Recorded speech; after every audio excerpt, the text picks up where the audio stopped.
Queridos amigos e irmãos, creio que não existam dúvidas quanto aos sinais do fim dos tempos. Estamos no limiar dos acontecimentos finais. É tudo apenas questão de decretos serem assinados e consumados diante das profecias bíblicas.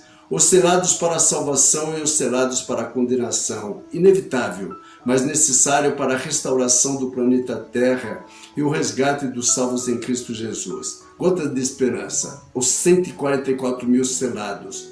Afinal, quem serão os selados? Como entender melhor quem são e o que representam os 144 mil selados descritos nos capítulos 6 e 14 do livro de Apocalipse? Aproveite e inspire-se com o caráter deste grupo. Sem sombra de dúvidas, o tópico 144 mil está entre os mais intrigantes, não apenas do livro do Apocalipse, mas da Bíblia como um todo. É comum surgirem questões tais como: a quem se refere esse número enigmático? Seria uma descrição de povos diversos ou apenas de judeus convertidos ao cristianismo? Seria uma referência aos salvos judeus ou gentios, de todos os tempos ou apenas daqueles que passam pelo período de provação imediatamente antes da segunda vinda de Cristo? Ainda seria um número literal ou simbólico? Vamos tratar de algumas dessas indagações e abordá-las principalmente com foco nos textos bíblicos de Apocalipse, capítulos 7 e 14. O grupo dos 144 mil é mais um dos muitos detalhes do Apocalipse que tem cativado a curiosidade de milhares de cristãos. E não são poucas as hipóteses quanto à identidade deles. Mas afinal, o que sabemos de certo sobre esse grupo?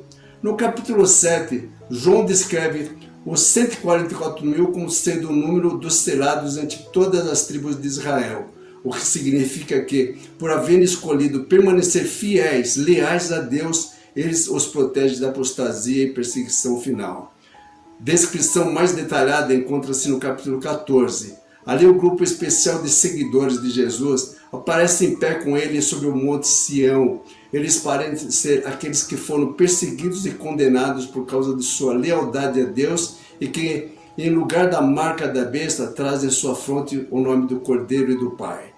Os 144 mil pertencem a Deus, foram redimidos entre todos os povos da terra. Entoam um cântico de vitória diante do trono que ninguém pode cantar, mesmo que não pudesse comprar nem vender. Deus os comprou. Eles se diferenciam por não terem se contaminado com mulheres, ou seja, não comprometeram sua lealdade a Deus ao entrar em relação com falsos dogmas de sistemas religiosos oportunistas, em cuja boca não se achou dolo. Os 144 mil são descritos como os santos de Deus. Em resumo, os 144 mil são as primícias de Deus, aqueles que tiveram uma vida límpida, transparente e não se contaminaram com falsas doutrinas, e se mantiveram fiéis a Jesus Cristo e aos mandamentos eternos da lei de Deus. É importante frisar que esse número é literal e não simbólico, como muitos interpretam. Mas será que o resto do mundo, no final dos tempos, que não faz parte desses 144 mil, ficarão de fora do reino dos céus? Afinal de contas, o planeta tem atualmente 8,5 bilhões de habitantes. Não!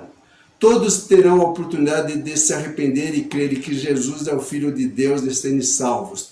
E a Bíblia diz que uma multidão de todas as nações, e não somente os 144 mil, serão salvos nesse período tão difícil da humanidade.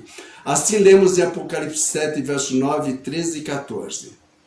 Depois dessas coisas olhei e eis aqui uma multidão, a qual ninguém podia contar, de todas as nações e tribos e povos e línguas, que estavam diante do trono e perante o Cordeiro, trajando vestes brancas e com palmas nas suas mãos. Então um dos anciãos me perguntou: quem são esses que estão vestidos de branco e de onde vieram? Respondi: Senhor, tu o sabes. E ele disse: estes são os que vieram da grande tribulação e lavaram as suas vestes e as branquearam no sangue do Cordeiro. É importante termos consciência nessa distinção. Os salvos que não se contaminaram e se mantiveram fiéis, puros, serão 144 mil. No entanto, aqueles que se converteram estarão vivos na volta de Jesus. Conforme o texto, uma multidão também serão salvos. Deus seja louvado por tamanha misericórdia e amor a todos que o aceitaram. Oremos. Nosso Deus, nosso Pai, que glorioso dia será quando da sua volta. Finalmente deixaremos o pesadelo do pecado e deixaremos de sonhar para viver a realidade nos céus, nesse vislumbre maravilhoso de sua volta. Que possamos fazer parte dos salvos, 144 mil ou da multidão de salvos, mas estarmos salvos em Cristo Jesus. Será a glória. Em nome de Jesus oramos. Amém. Caminhe todos os dias ao lado de Jesus e candidate-se aos 144 mil. Tenha um dia abençoado em sua presença.